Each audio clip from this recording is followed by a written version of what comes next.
Hello and welcome to episode 493 of the Daily Sales Message Podcast, where every single day I share a piece of simple and actionable advice. It's designed to help you feel more confident and sell more stuff too. And occasionally I pronounce my words correctly too. Now, in today's episode, we're talking about the fact that selling is indirect. It's not direct. Selling is indirect. It's not direct.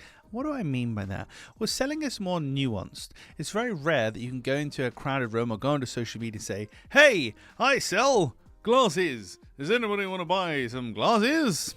Nobody's really going to come to you for that necessarily. If you went on social media, went into a room or started a conversation, "Hey, does anybody have trouble focusing when they're reading a book? Anybody have trouble when they're driving, using a bit?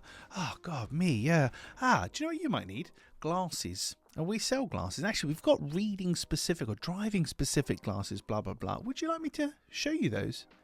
By being indirect, we're actually being direct. And this is a thing about sales and selling that few people understand, is that you can't necessarily always straight out go up to them and say, "Oh my God, you've got the problem myself. I've got the solution. Let's do it." There you go. People like to warm to the solution and feel like they're making the decision and feel like they're in charge. So the best way to start selling conversation or any kind of real sales communication, talk about the problems you solve, talk about the feelings and emotions and triggers of your buyer. Then we get onto the solution. But if you go with solution first, then, "I'd sell this. Would you like to buy this?" Very seldom will that actually work. It's not the done thing. But so many people kind of fall into that trap, and I see it all the time on social media. You can't really be direct in selling. You have to be indirect. But by being indirect, we're actually connecting with our buyer. We're talking about what matters to them.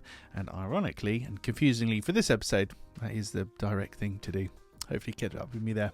Right, that's it for this episode of the podcast. Thank you for listening. Tomorrow, 494, why people actually buy from you. The number one